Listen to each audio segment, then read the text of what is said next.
안녕하세요. 개인적인 생각인데 오늘 좀 잘생겼는데 뭐 내 개인적인 생각이니까 근데 이런 거 있는 것 같아. 진짜 사람은 자기 얼굴이 잘생겼다고 생각하는 거 아닐까? 이런 생각이 들더라고. 왜냐면은 어찌됐든 사람은 뇌가 있고 외부 세계는 뇌하고 단절돼 있잖아. 그러니까 외부 세계, 예를 들어서 이 유성 매직이라고 할지라도 자기 뇌의 관점으로 바라볼 수밖에 없잖아. 마찬가지로 타인의 얼굴, 이게 원빈이 됐든 유해진이 됐든 또는 뭐 캐릭터라고 하면 이누야샤가 됐든 자기 얼굴을 기본 패시브 뭐라고 해야 되나 옵션으로 하고 거기에 근거해서 원빈이 됐든 유해진이 됐든 이누야샤가 됐든 그 새끼 얼굴을 보는 게 아닐까, 해석하는 게 아닐까, 이런 생각이 듭니다. 한마디로 이건 인식론하고는 좀 다른 것 같아. 인식론은 뭐냐면은 이 매직이 있다고 할 때 매직은 이 여기 내 손가락 사이에 있는 게 아니라 내 머릿속에 있는 것이 되게 인식론이잖아. 인식론 이거하고는 다르고 해석론이라고 해야 되나? 현상학이라고 해야 되나? 뭔가 좀 형이상학적이지. 아무튼 형이상학적인 것도 좋아하니까 유물론적인 것도 좋아하긴 하지만 형이상학적인 것도 좋아합니다. 오늘은 우리 집에 있는 책을 좀 소개해 보려고 합니다. 어디? 맨 끝에 있네. 이 양자역학의 역사라는 책은 안 읽은 지 꽤 오래됐는데 이것도 꽤나 두꺼운 벽돌책이지. 양자역학의 역사라는 책을 한 두 번인가 세 번인가 읽었었는데 내용은 정말 어려워. 네, 말 그대로 과학책, 순수 과학책처럼 그만큼 어렵진 않고 그냥 과학책이면서도 과학 역사책, 과학사에 대한 책이기 때문에 어렵지 않게 읽을 수 있을 겁니다. 대부분의 고등학교 이상 졸업한 사람이라면. 우리 집에도 과학 관련된 책이 또 몇 권 있는데 김상욱 교수 책도 좀 소개해 보려고 합니다. 그 김상욱의 양자 공부는 버렸습니다. 책이 굴어서 버려져 있다는 소리가 아니라 너무 많이 읽어서 책이 다 너덜너덜해졌기 때문에 버렸습니다. 언젠가 다시 살 거야. 하늘과 바람과 별과 인간, 이것도 김상욱 교수가 만든 책인데 정말 재밌습니다. 말 그대로 하늘과 바람과 별과 인간이라는 거는 하늘과 바람과 별과 시지. 그 시인 이름이 뭐였더라? 윤동주였나? 아무튼 윤동주였나 나태주나 기억은 안 나는데 아무튼 원래는 하늘과 바람과 별과 시인데 거기서 시를 빼버리고 인간을 넣었단 말이야. 음. 별이라 함은 물질을 말하는 거고 하늘이라 함은 맞나, 이 해석이 맞는지 모르겠는데 잠깐만, 그 해석이 어디 나왔었는데 잠깐만, 죄송합니다. 영상이 좀 버벅거립니다. 여기 있다. 하늘은 우주와 법칙, 바람은 시간과 공간, 별은 물질과 에너지로 다가온다. 여기에 인간을 넣으면 이 책이 다룬 내용이 된다. 한마디로 인간이 인지할 수 있는 물리학적인 우주의 거의 모든 걸 다뤘다고 보면 돼. 이것도 거의 벽돌책이기 때문에 굉장히 지루하지만 난 재밌게 읽었습니다. 그리고 좀 소프트한 김상욱 교수의 책도 추천해보자면은 이 겉표지 어디를 잃어버렸는데 떨림과 울림이라는 책이 있습니다. 이거는 생기부에도 좋은 책이지. 이과라면 학종에서 좋은 책인데 학종 전문가는 아니니까 제대로 말할 수는 없겠지만 아무튼 이 책도 나름 재밌게 읽었습니다. 떨림과 울림. 그러니까 미시과학으로 보면은 양자역학적으로 보면은 물리적으로 보면은 모든 건 떨림이 있다, 울리고 있다. 그러니까 떨림에 응답하는 울림이 있다. 거의 이런 식으로 보면 됩니다. 또 과학책이 뭐 있었는데? 여기 있다.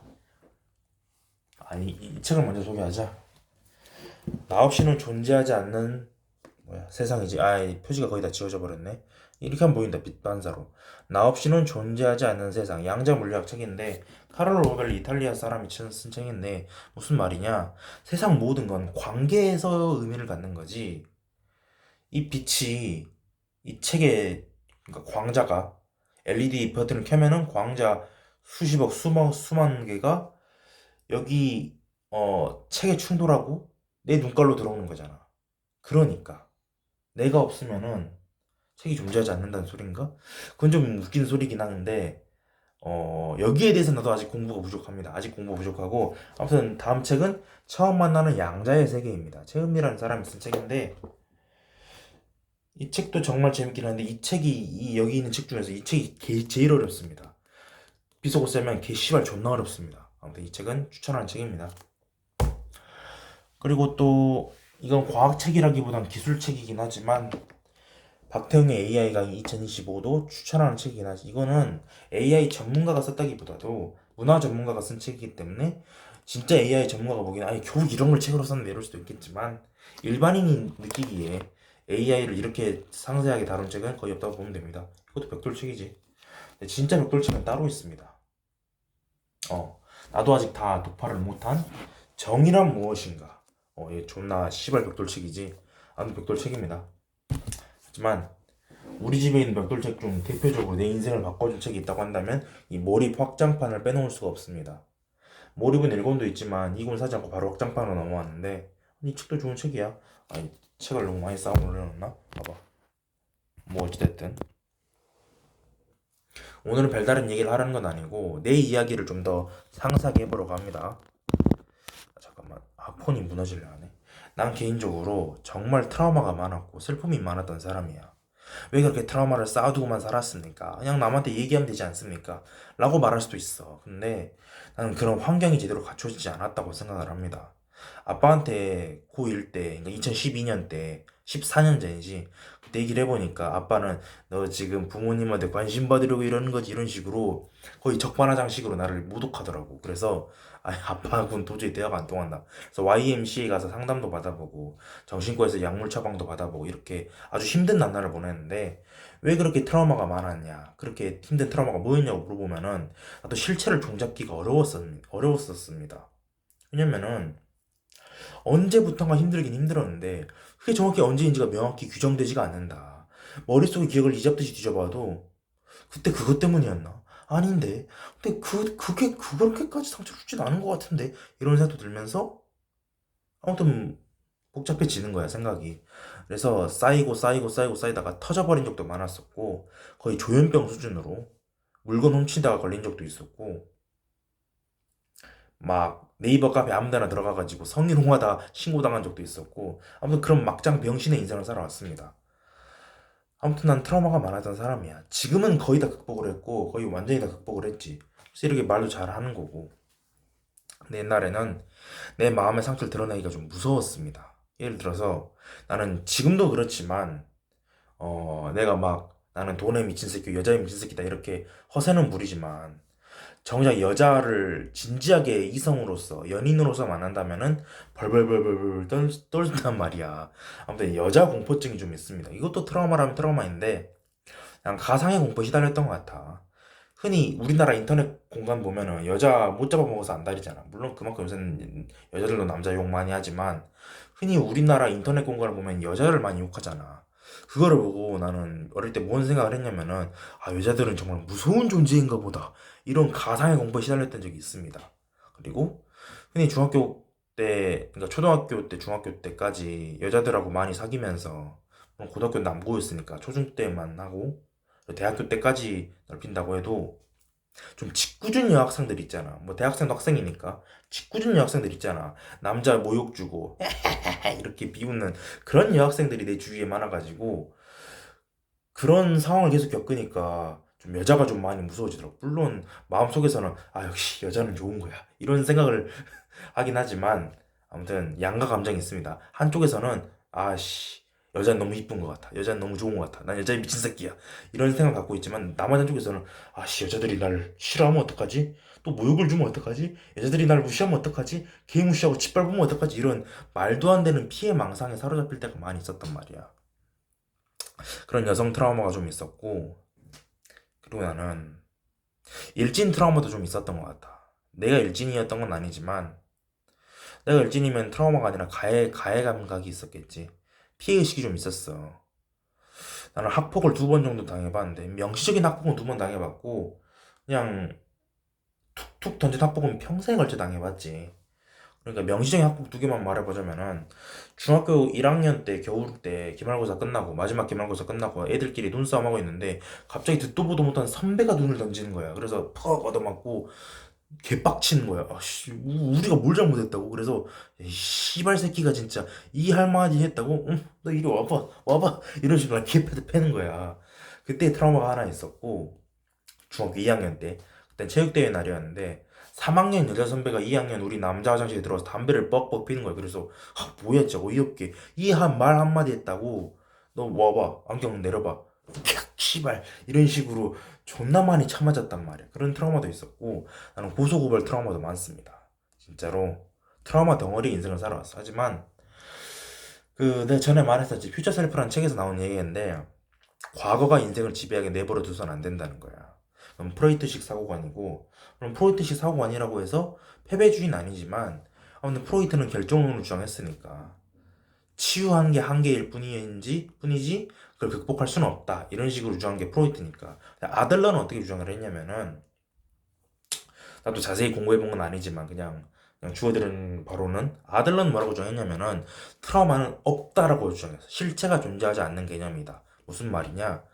트라우마는 그 자체로 상처인 게 아니라 상처가 그 자체로 트라우마인 게 아니라 내면의 상처를 그러니까 대가리 속에 있는 나쁜 기억들이지 떠올리면 쪽팔리고 어우 부끄러워 쥐구멍에 숨고 싶다 이런 기억들이 트라우마잖아. 근데 그 기억들을 누구와도 나눌 수 없을 때 허심탄회하게 말로 설명할 수 없을 때 소화해낼 수 없을 때 그 상황이 바로 진짜 트라우마의 정의다라는 거야. 그렇게 따지면은 아까 과학자 말했듯이 나 없이는 존재하지 않는 세상에서 말했듯이 기억이라는 건 마구잡이로 뒤섞여 있는 거야. 근데 막 내가 메타인지적으로 들여다보면은 그때 딱 파동함수가 붕괴돼서 최초로 관측이 되는 거지. 기억은 그 자체로 존재하는 게 아닐 수도 있다는 거지. 물론 사이비 과학일 수도 있습니다. 양자 물리학적 요소를 인문학에까지 적용시키는 거는 그거는 좀 사이비 과학일 수도 있어. 나도 좀 궤변이라는 걸 인정하긴 하는데 아무튼 그런 해석도 있을 수 있다는 거지. 그 우리 집에는 고명환이지 개그맨 고명환 씨가 만든 책도 있는데 책이 떨어질 뻔했네. 난 책을 소중히 여기기 때문에 아무튼 고전이 다 뺐다는 책도 있는데 여기에서도 고명환 씨가 이렇게 말하더라고. 양자역학과 실존주의를 강의의 모토로 삼겠다, 주제로 삼겠다, 소재로 삼겠다. 근데 이 고명환 씨가 물리학 석사 박사가 있는 것도 아닌데 양자역학에 대해 뭘 알겠냐고. 이 사람도 고명환 씨도 전형적인 시크릿 뉴에이지 서적에 세뇌당했을 수도 있다는 거지. 근데 난 그렇게 삐딱하게만 보고 싶진 않은 게 과학은 의심하는 데서 시작하잖아. 주류 과학만이 옳고 시크릿이나 끌어당김의 법칙은 종교에 불과하다. 만약 이게 틀렸다면 난 그렇게 주장하려는 게 아니야. 무슨 말이냐면은 난 아예 지구는 둥글지 않고요 평평합니다 이렇게 말하는 건 절대 아니야. 하지만 이렇게 많은 사람들이 끌어당김의 법칙이나 시크릿을 믿고 있고 시크릿도 20년 된 책이거든. 한국엔 2007년에 나왔는데 원서는 그러니까 미국에서 원서 2006년에 나왔단 말이야. 2006년에 나왔으니까 20년 된 책이잖아. 20년째 이거 서점에서 팔리고 있다고. 이건 이미 고전이야. 음. 아니 2006년에 나온 책은 고전 아닌가? 20년 전에 나온 책. 그럼 50년까지 기다려보자. 2056년에도 이 책이 계속 팔리고 있다면 그럼 고전의 대열에 합류했다는 걸 뜻하잖아. 50년이면 너무 오버하고 30년이라고 하자고.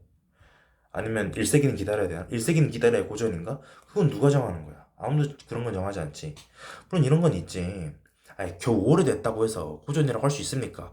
고전은 뭔가 현대인에게 교훈을 줘야 되지 않습니까? 맞아. 일견 맞는 말이야. 맞는 말이긴 한데, 그럼에도 불구하고, 현대까지 시장에서 살아남았다는 거, 서점에서, 도서관에서 살아남았다는 게 중요한 거지. 아무리 책 내용이 좋아도 자본주의 시장, 그러니까 보이지 않는 손에 자연 선택에서 도태돼 버리면은 그거는 고전이 맞긴 맞아 사상적 정의로는. 근데 우리가 읽을 수가 없잖아. 이미 원전이 그 뭐냐 원고가 사회에서 잊혀버렸다면. 근데 시크릿은 20년 넘게 살아남았잖아. 그렇다면 시크릿도 과학적으로 뭔가 의미가 있는 거 아닐까 이런 생각을 개인적으로는 그렇게 해본 적이 있습니다. 여러분 그거 압니까? 시크릿의 원전이 된 책이 뭔지? 아니 그런 건 딱히 없는. 있긴 있지. 어디 있더라? 여기 있다. 이 책의 원제는 더 사이언스 오브 게팅 리치입니다. 부자가 되는 과학이라는 소리인데 물론 당연히 개소리에 불과할 수도 있겠지만 난 이 책이 그렇게 개소리라고 생각하지만은 않아. 이 책의 내용은 좀 몇 페이지냐? 이 책이 214페이지이기 때문에 이걸 다 설명할 수는 없고 이거를 두꺼운 걸 다 설명할 수는 없고. 그래서 부자가 되는 과학이란 게 뭡니까? 부자가 되는 과학이 있습니까? 라고 물어본다면은 나름 요약을 해보자면은 일단은 원하는 게 뭔지 돈이어도 좋고 시험 합격증이어도 좋고 노벨상이어도 좋고 여자친구여도 좋고 백마탄 왕자여도 좋으니까 좀 세속적이긴 하지만 그게 뭔지 정확히 정의하라는 거야. 그걸로 끝이 아니라 그거를 하루 종일 상상하라는 게 아니라 하루에도 몇 번씩 마음속으로 그려보라는 거야. 그러니까 뇌의 신경 가소성이라고 하지. 그리면 그릴수록 그게 더 이렇게 세밀해진다고. 디테일이 추가된단 말이야. 큰 틀에서 벗어나지 않고. 그리고 그 그림이 완성되는 순간이 절묘하게도 오묘하게도 현실에서 내가 그걸 손에 넣는 순간하고 시간축이 일치한다는 게 이 책의 내용입니다. 그래서 이거는 3차원이 아니라 4차원 T축일 수도 있. T의 시간축이 하나 더 추가된, 아니 T의 시간축이 뭐냐, X축, Y축에 Z축까지 추가된 그런 과학일 수도 있다는 거죠. 물론 이 책에 그런 상세한 내용은 안 나오고 내 뇌피셜로 해석을 한 거긴 하지만 아무튼 이 책이 기반이 돼가지고 시크릿이라는 책이 나온 거야. 참고로 이 책은 몇 년도에 나왔지? 1900 언제 나온 거지 이 책이? 잠깐만.